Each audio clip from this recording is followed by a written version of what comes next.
అన్నప్పుడు మేడలొద్దు ఎండొద్దు బంగారం వద్దు నా తల్లి నాకు కావాలి నా తల్లిని ఎట్లా మరణం చేసిండో నేను నువ్వు అట్లా లేపి కూర్చుండబెట్టు భార్గవి బలపరచ రామయ్య తండ్రితోని మాటలు అని అంటున్నాడు సరే రామ పరశురామ నువ్వు ఏది కోరితే అది నేను ఇస్తానన్నా కనుక మరి నువ్వు అన్న మాటల పక్కన నీ తల్లిని నేను మళ్ళీ లేపి కూర్చుండబెడతారా మెడ తలకాయ మళ్ళా ఒక దగ్గర పెట్టిండు జమదగ్ని ముని రాజు చేతులున్న కామండలం బుర్రల నీళ్లు తీసిండు మెడ మీద కొట్టిండు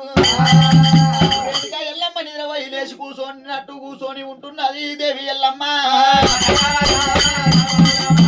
నిద్ర పోయి కనుక లేచినట్టు వెనుక ఎల్లమ్మ మరణమైన ఎల్లమ్మ మళ్ళా లేచి కూర్చున్నదమ్మో